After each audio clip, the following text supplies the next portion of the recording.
Hello दोस्तों, प्रस्तुत है मुंशी प्रेमचंद की एक और कहानी जिसका नाम है सती। कहानी अगर आपको अच्छी लगती है तो प्लीज़ इसे एक लाइक और चैनल को सब्सक्राइब जरूर कर लेना, जिससे कि ऐसी ही मनोहर कहानियाँ आप लोगों को मिलती रहें। चलिए कहानी शुरू करते हैं। मुलिया को देखते हुए उसका पति कल्लू कुछ भी नहीं है। फिर क्या कारण है कि मुलिया संतुष्ट और प्रसन्न है और कल्लू चिंतित और सशंकित? मुलिया को कौड़ी मिली है, उसे दूसरा कौन पूछेगा। कल्लू को रतन मिला है, उसके सैकड़ों ग्राहक हो सकते हैं। खासकर उसके अपने चचेरे भाई राजा से बहुत खटका रहता है। राजा रूपवान है, रसिक है, बातचीत में भी कुशल है, स्त्रियों को रिझाना भी जानता है। इससे कल्लू मुलिया को बाहर नहीं निकलने देता। अगर मुलिया पर किसी की निगाह भी पड़ जाए, ये उसे असहाय है। वो अब रात दिन मेहनत करता है जिससे मुलिया को किसी बात का कष्ट ना हो। उसे न जाने किस पूर्व जन्म के संस्कार से ऐसी स्त्री मिल गई है। उस पर प्राणों को न्यौछावर कर देना चाहता है। मुलिया का कभी सिर भी दुखता है तो उसकी जान निकल जाती है। मुलिया का भी यही हाल है कि जब तक वो घर नहीं आ जाता, मछली की भांति तड़पती रहती है। गांव में कितने ही युवक हैं जो मुलिया से छेड़छाड़ करते हैं, पर उस युवती की दृष्टि में कुरूप कलुआ संसार भर के आदमियों से अच्छा है। एक दिन राजा ने कहा, भाभी, भैया तुम्हारे जोग न थे। मुलिया बोली, भाग में जो बोल लिखे थे तो तुम कैसे मिलते? राजा ने मन में समझा, बस अब मार लिया। बोला, विधि ने यही तो भूल की। मुलिया मुस्कुराकर बोली, अपनी भूल तो वही सुधारेगा। राजा निहाल हो गया। तीज के दिन कल्लू मुलिया के लिए लट्ठे की साड़ी लाया। चाहता था कि कोई अच्छी साड़ी ले, पर रुपये न थे और बजाज से उधार न मांगा। राजा भी उसी दिन अपने भाग्य की परीक्षा करना चाहता था। एक सुंदर चुनरी लाकर मुलिया को भेंट की। मुलिया ने कहा, मेरे लिए तो साड़ी आ गई। राजा बोला, मैंने देखी है तभी तो मैं इसे लाया। तुम्हारे लायक नहीं है। भैया को किफ़ायत भी सूझती है तो ऐसी बातों में। मुलिया कटाक्ष करके बोली, तुम समझा क्यों नहीं देते? राजा पर एक कुल्हड़ का नशा चढ़ गया। बोला, बूढ़ा तोता नहीं पड़ता है। मुलिया, मुझे तो लट्ठे की साड़ी ही पसंद है। राजा, जरा ये चुनरी पहनकर देखो कैसी खिलती है। मुलिया, जो लट्ठा पहनाकर खुश है वो चुनरी पहन लेने से खुश ना होगा। उसे चुनरी अगर पसंद होती तो चुनरी ही लाते। राजा, उन्हें दिखाने का काम नहीं है। मुलिया विस्मय से बोली, मैं क्या उनसे बिना पूछे ले लूँगी? राजा, इसमें पूछने की कौन सी बात है? जब वो काम पर चला जाए तो पहन लेना, मैं भी देख लूँगा। और क्या? मुलिया ठट्टा मारकर हंसती हुई बोली, ये ना होगा देवर जी, अगर कहीं देख लें तो मेरी सामत ही आ जाए। इसे तुम लिए जाओ। राजा ने आग्रह करके कहा, इसे न लोगी भाभी तो मैं जहर खा के सो रहूँगा। मुलिया ने साड़ी उठाकर आले पर रख दी और बोली, अच्छा लो, अब खुश हुए? राजा ने उंगली पकड़ी, अभी तो भैया नहीं है, जरा पहन लो। मुलिया ने अंदर जाकर चुनरी पहन ली और फूल की तरह महकती दमकती बाहर आई। राजा ने पहुंचा पकड़ने को हाथ फैलाया। बोला, ऐसा जी चाहता है कि तुम्हें लेकर भाग जाऊं। मुलिया उसी विनोद भाव से बोली, जानते हो तुम्हारे भैया का क्या हाल होगा? ये कहते हुए उसने किवाड़ बंद कर लिए। राजा को ऐसा मालूम हुआ कि थाली परोसकर उसके सामने से उठा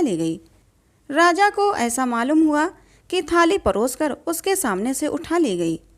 मुलिया का मन बार बार करता था कि चुंदरी कल्लू को दिखा दे, पर नतीजा सोचकर रह जाती थी। उसने चुंदरी रख क्यों ली? उसे अपने ऊपर क्रोध आ रहा था, लेकिन राजा को कितना दुख होता।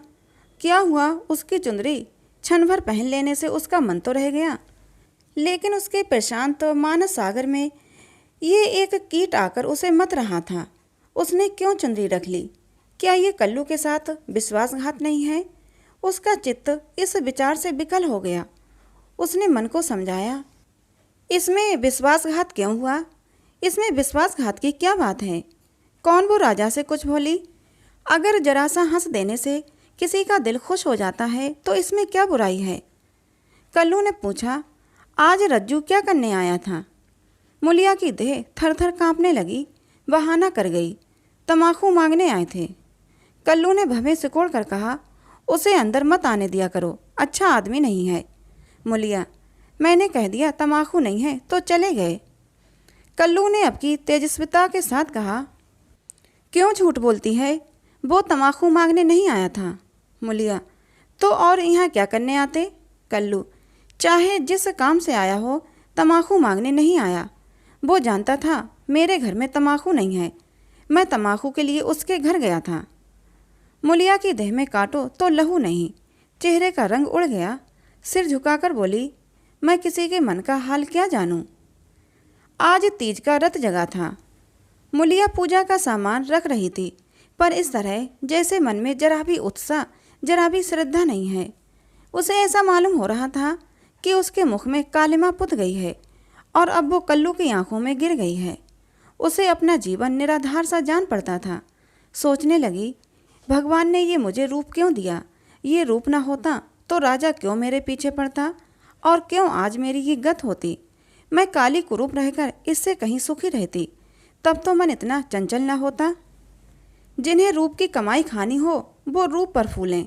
यहाँ तो इसने मटिया मेट कर दिया। न जाने कब उसे झपकी आ गई तो देखती है कल्लू मर गया है और राजा घर में घुसकर उसे पकड़ना चाहता है। उसी दम एक वृद्धा स्त्री न जाने किधर से आकर उसे अपनी गोद में ले लेती है और कहती है, तूने कल्लू को क्यों मार डाला। मुलिया रोकर कहती है, माता, मैंने उन्हें नहीं मारा। वृद्धा कहती है, हाँ, तूने छुरी कटार से नहीं मारा। उस दिन तेरा तप छीन हो गया और इसी से वो मर गया। मुलिया ने चौकन्नी आंखें खोल दी। सामने आंगन में कल्लू सोया हुआ था। वो दौड़ी हुई उसके पास गई और उसकी छाती पर सिर रखकर फूट फूट कर रोने लगी। कल्लू ने घबराकर पूछा, कौन है मुलिया, क्यों रोती हो, क्या डर लग रहा है, मैं तो जाग ही रहा हूँ। मुलिया ने सिसकते हुए कहा, मुझसे आज एक अपराध हुआ है, उसे क्षमा कर दो। कल्लू उठ बैठा, क्या बात है, कहो तो, रोती क्यों हो। मुलिया, राजा तमाकू मांगने नहीं आया था, मैंने तुमसे झूठ कहा था। कल्लू हंसकर बोला, वो तो मैं पहले ही समझ गया था। मुलिया, वो मेरे लिए चुंदरी लाया था। कल्लू, तुमने लौटा दी। मुलिया कांपती हुई बोली, मैंने ले ली, कहते थे मैं जहर खाकर मर जाऊंगा। कल्लू निर्जीव की भांति खाट पर गिर पड़ा और बोला, तो रूप मेरे बस का नहीं है, देव ने कुरूप बना दिया तो सुंदर कैसे बन जाऊं। कल्लू ने अगर मुलिया को खौलते हुए तेल में डाल दिया होता तो भी उसे इतनी पीड़ा न होती। कल्लू उस दिन से कुछ खोया खोया सा रहने लगा। जीवन में वो उत्साह न रहा, वो आनंद न रहा, हंसना बोलना भूल सा गया। मुलिया ने उसके साथ जितना विश्वासघात किया था उससे कहीं ज़्यादा उसने समझ लिया और ये भ्रम उसके हृदय में केवड़े के समान चिपट गया। वो घर अब उसके लिए केवल लेटने बैठने का स्थान था और मुलिया केवल भोजन बना देने वाली मशीन। आनंद के लिए वो कभी कभी तड़ी खाने चला जाता या चरस के दम लगाता। मुलिया उसकी दशा देख देखकर अंदर ही अंदर कुड़ती थी। वो उस बात को उसके दिल से निकाल देना चाहती थी, इसलिए उसकी सेवा और मन लगाकर करती, उसे प्रसन्न करने के लिए बार बार प्रयत्न करती। पर वो जितना ही उसको खींचने की चेष्टा करती थी उतना ही वो उससे बिचलता था, जैसे कोई कटिये में फंसी हुई मछली हो। कुशल ये था कि राजा जिस अंग्रेज के यहाँ खानसामा था उसका तबादला हो गया और राजा उसके साथ चला गया था, नहीं तो दोनों भाइयों में से किसी न किसी का जरूर खून हो जाता। इसी तरह साल भर बीत गया।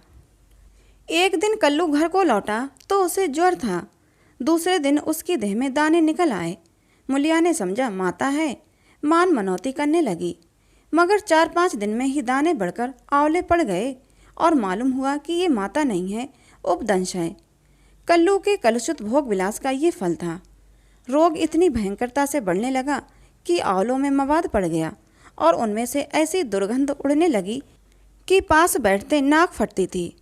देहात में जिस प्रकार का उपचार हो सकता था वो मुलिया करती थी, पर कोई लाभ न होता था और कल्लू की दशा दिन दिन बिगड़ती जाती थी। उपचार की कसर वो अबला अपनी स्नेहमय सेवा से पूरी करती थी। उस पर गृहस्थी चलाने के लिए अब मेहनत मजूरी भी करनी पड़ती थी। कल्लू तो अपने किए का फल भोग रहा था, मुलिया अपने कर्तव्य का पालन करने में मरी जा रही थी। अगर कुछ संतोष था तो ये था कि कल्लू का भ्रम उसकी इस तपस्या से भंग होता जाता था। उसे अब विश्वास होने लगा था कि मूलिया अब भी उसी की है। वो अगर किसी तरह अच्छा हो जाता तो फिर उसे दिल में छिपा कर रखता और उसकी पूजा करता। प्रातः काल था।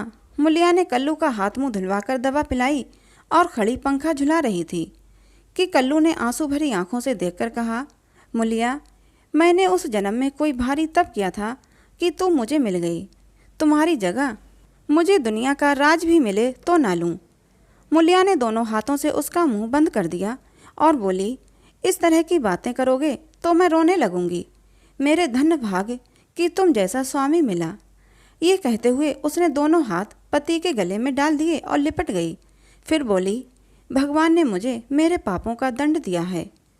कल्लू ने उत्सुकता से पूछा, सच कह दो मूला, राजा और तुम में क्या मामला था? मूलिया ने विस्मित होकर कहा, मेरे और उसके बीच कोई और मामला हुआ तो भगवान मेरी दुर्गति करें। उसने मुझे चुंदरी दी थी, वो मैंने ले ली थी। फिर मैंने उसे आग में जला दिया। तब से मैं उससे नहीं बोली। कल्लू ने ठंडी सांस खींचकर कहा, मैंने कुछ और ही समझ रखा था। न जाने मेरी मति कहाँ हर गई थी। तुम्हें पाप लगाकर मैं आप पाप में फंस गया और उसका फल भोग रहा हूँ। उसने रो रोकर अपनी दुष्क्रियाओं का पर्दा खोलना शुरू किया और मूलिया आंसू की लड़ियाँ बहाकर सुनने लगी। अगर पति की चिंता न होती तो उसने विष खा लिया होता। कई महीने के बाद राजा छुट्टी लेकर घर आया और कल्लू की घातक बीमारी का हाल सुना तो दिल में खुश हुआ।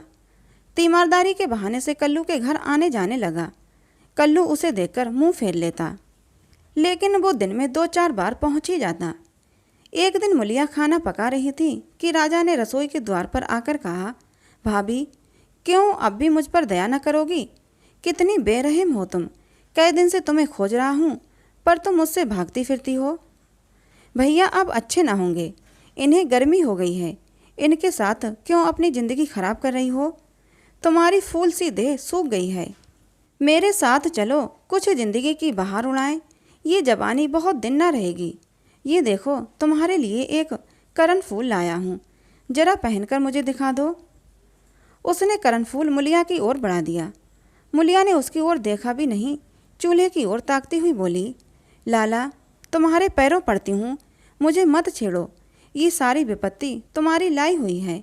तुम ही मेरे शत्रु हो, फिर भी तुम्हें लाज नहीं आती। कहते हो भैया अब किस काम के हैं। मुझे तो अब वो पहले से कहीं ज़्यादा अच्छे लगते हैं। जब मैं ना होती तो वो दूसरी सगाई कर लाते, अपने हाथों ठोक खाते। आज मैं ही उनका आधार हूँ। वो मेरे सहारे जीते हैं। अगर मैं इस संकट में उनके साथ दगा करूँ तो मुझसे बढ़कर अधर्म और कौन करेगा, जबकि मैं जानती हूँ कि इस संकट का कारण मैं ही हूँ। राजा ने हंसकर कहा, ये तो वही हुआ जैसे किसी की दाल गिर गई तो उसने कहा, मुझे तो सूखी ही अच्छी लगती है।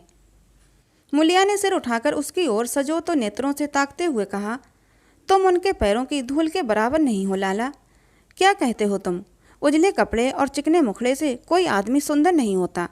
मेरी आंखों में तो उनके बराबर कोई दिखाई नहीं देता। कल्लू ने पुकारा, मूला, थोड़ा पानी दे। मूलिया पानी लेकर दौड़ी। चलते चलते करण फूल को ऐसा ठुकराया कि आंगन में जा गिरा। राजा ने जल्दी से करण फूल उठा लिया और क्रोध में भरा हुआ चल दिया। रोग दिन पर दिन बढ़ता गया। ठिकाने से दवा दारू होती तो शायद अच्छा हो जाता, मगर अकेली मूलिया क्या क्या करती। दरिद्रता में बीमारी कोढ़ का खाज है। आखिर एक दिन परवाना आ पहुंचा। मूलिया घर का काम धंधा करके आई तो देखा कल्लू की सांस चल रही है। घबरा कर बोली, कैसा जी है तुम्हारा? कल्लू ने सजल और दीनता भरी आंखों से देखा और हाथ जोड़कर सिर नीचा कर लिया। यही अंतिम विदाई थी। मूलिया उसके सीने पर सिर रखकर रोने लगी और उन्माद की दशा में उसके आहत हृदय से रक्त की बूंदों के समान शब्द निकलने लगे। तुमसे इतना भी न देखा गया भगवान, उस पर न्यायी और दयालु कहलाते हो, इसीलिए तुमने जन्म दिया, यही खेल खेलने के लिए। हाय नाथ, तुम तो इतने निष्ठुर न थे, मुझे अकेली छोड़कर चले जा रहे हो। हाय, अब कौन मूला कहकर पुकारेगा? अब किसके लिए कुएं से पानी खींचूंगी, किसे बैठाकर खिलाऊंगी, पंखा डुलाऊंगी। सब सुख हर लिया तो मुझे भी क्यों नहीं उठा लेते। सारा गांव जमा हो गया, सभी समझा रहे थे। मुलिया को धैर्य न होता था। ये सब मेरे कारण हुआ, ये बात उससे नहीं भूलती थी। हाय हाय, उस भगवान ने सामर्थ्य दिया होता तो आज उसका सिरताज यूं उठ ना जाता। शव की दाह क्रिया की तैयारियां होने लगीं। कल्लू को मरे 6 महीने हो गए। मुलिया अपना कमाती है, अपना खाती है और अपने घर में पड़ी रहती है। दिन भर काम धंधों से छुट्टी नहीं मिलती। हाँ, रात को एकांत में रो लिया करती है। उधर राजा की स्त्री मर गई, मगर 2-4 दिन के बाद वो फिर छैला बना घूमने लगा और भी छूटा सांड हो गया। पहले स्त्री से झगड़ा हो जाने का कुछ डर था, अब वो भी ना रहा। अब की नौकरी पर से लौटा तो सीधे मुलिया के घर पहुंचा और इधर उधर की बातें करने के बाद बोला, भाभी, अब तो मेरी अभिलाषा पूरी करोगी या अभी और कुछ बाकी है? अब तो भैया भी नहीं रहे, इधर मेरी घरवाली भी सिधारी, मैंने तो उसका गम भुला दिया। तुम कब तक भैया के नाम को रोती रहोगी? मुलिया ने घृणा से उसकी ओर देखकर कहा, भैया नहीं रहे तो क्या हुआ? भैया की याद तो है, उनका प्रेम तो है, उनकी सूरत तो दिल में है, उनकी बातें तो कानों में हैं। तुम्हारे लिए और दुनिया के लिए वो नहीं है, मेरे लिए वो अब भी वैसे ही जीते जागते हैं। मैं अब भी उन्हें वैसे ही बैठे देखती हूँ। पहले तो देह का अंतर था, अब तो वो मुझसे और भी नगीच हो गए हैं और ज्यों-ज्यों दिन बीतेंगे और भी नगीच होते जाएंगे। भरे पूरे घर में दाने की कौन कदर करता है? जब घर खाली हो जाता है तब मालूम होता है कि दाना क्या है। पैसे वाले पैसे की कदर क्या जाने। पैसे की कदर तब होती है जब हाथ खाली हो जाता है, तब आदमी एक एक कौड़ी दांत से पकड़ता है। तुम्हें भगवान ने दिल ही नहीं दिया, तुम क्या जानो मोहब्बत क्या है। घरवाली को मरे अभी 6 महीने भी नहीं हुए और तुम सांड बन बैठे। तुम मर गए होते तो इसी तरह वो भी अब तक किसी के पास चली गई होती। मैं जानती हूँ कि मैं मर जाती तो मेरा सिरताज जन्म भर मेरे नाम को रोया करता। और ऐसे ही पुरुषों की स्त्रियां उन पर प्राण देती हैं। तुम जैसे शोधों के भाग में पत्तल चाटना लिखा है, चाटो, मगर खबरदार आज से मेरे घर में पाँव न रखना, नहीं तो जान से हाथ धोओगे। बस निकल जाओ।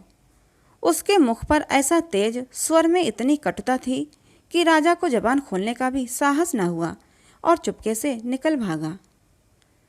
तो दोस्तों, ये थी मुंशी प्रेमचंद की कहानी सती। कहानी आपको कैसी लगी कमेंट बॉक्स में ज़रूर बताना। ऐसी ही और मनोहर कहानियाँ सुनने के लिए हमारे चैनल को सब्सक्राइब जरूर कर लेना। मिलते हैं अगली किसी नई कहानी के साथ।